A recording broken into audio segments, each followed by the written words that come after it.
Welcome to yo-yo TV. విడుదల రజనీ రాజకీయాల్లో వచ్చిన కొద్ది కాలంలోనే ఆ నీళ్లు ఒంటబట్టించుకుంది. ఎక్కడ తగ్గాలో ఎక్కడ నెగ్గాల్సిన తెలివైన పొలిటీషియన్.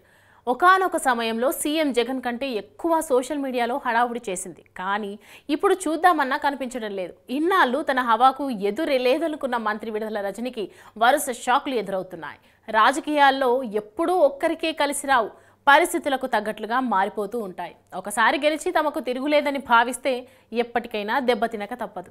ఇప్పుడు విడుదల రజనీకి ఇదే పరిస్థితి ఎదురవుతోంది. ఓవైపు ఇంటి పోరు, మరోవైపు విపక్షాలు ఎదురుదాడి చేస్తున్నాయి. 2019 ఎన్నికల సమయంలో సీనియర్గా ఉన్న మర్రి రాజశేఖర్ని సైతం పక్కన పెట్టి ఆర్థికంగా బలంగా ఉన్న రజనీకి సీటు ఇచ్చింది వైసీపీ. గెలిచిన తర్వాత నుంచి సీన్ అంతా మారిపోయింది. ఆమె గెలుపుకు సపోర్ట్ చేసిన మర్రినే సైడ్ చేసేశారు. అటు ఎంపీ శ్రీకృష్ణకు సైతం చెక్ పెట్టాలని చూశారు.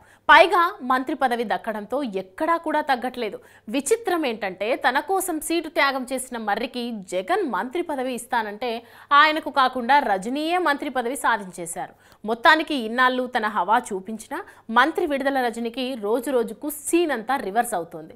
మరోవైపు ఇన్నాళ్ళు సైలెంట్గా ఉన్న మాజీ మంత్రి పత్తిపాటి పల్లారావు విడుదల రజనీకి సవాల్ విసిరారు. ఇసుక మాఫియా, రియల్ ఎస్టేట్తో మంత్రి విడుదల రజనీ చిలకలూరిపేట నియోజకవర్గాన్ని లూటీ చేస్తున్నారని ఆరోపించారు. ఈ ఆరోపణలను నిరూపించడానికి ఎక్కడికి రమ్మన్నా వస్తా, ప్రమాణం చేయడానికైనా తాను సిద్ధమంటూ మంత్రి రజనీకి సవాల్ చేశారు. ఇప్పటికే ఎంపీ లావు శ్రీకృష్ణదేవరాయలకు మంత్రి విడుదల రజనీకి మధ్య పచ్చగడ్డి వేస్తే భగ్గుమనే పరిస్థితులు ఎప్పటి నుంచో ఉన్నాయి. వైసీపీ అధికారంలోకి వచ్చినప్పటి నుంచే వీరిద్దరి మధ్య సన్నిహిత సంబంధాలు లేవు. పలుమార్లు వీరిద్దరి మధ్య విభేదాలు రచ్చకెక్కాయి కూడా. వైసీపీ పెద్దలు ఇరువురి మధ్య రాజీ కూడా చేశారు. అయినా ఇప్పటి వరకు అటు మంత్రి రజనీ, ఇటు ఎంపీ లావు శ్రీకృష్ణదేవరాయల మధ్య మాటలు కూడా లేవనే ప్రచారం ఉంది. తాజాగా ఈ ప్రోటోకాల్ వివాదంతో విభేదాలు బయటపడ్డాయి. సత్తెనపల్లి ఆసుపత్రిలో ఆక్సిజన్ ప్లాంట్ను మంత్రి అంబటి రాంబాబు, ఎంపీ లావు శ్రీకృష్ణదేవరాయలు ప్రారంభించారు. అయితే అక్కడ ఏర్పాటు చేసిన శిలాఫలకంపై ఆరోగ్య శాఖ మంత్రి విడుదల రజనీ పేరు లేకపోవడంతో ప్రోటోకాల్ వివాదం చోటు చేసుకుంది. శిలాఫలకం పైన తన పేరు లేకపోవడంపై అధికారులు తీరుపై ఆగ్రహాన్ని వ్యక్తం చేశారు రజనీ.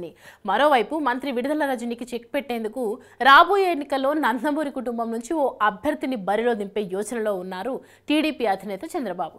దివంగత హరికృష్ణ కుమార్తె నందమూరి వెంకట సుహాసిని వచ్చే ఎన్నికల్లో చిలకలూరిపేట నుండి బరిలో దించాలని భావిస్తున్నారు.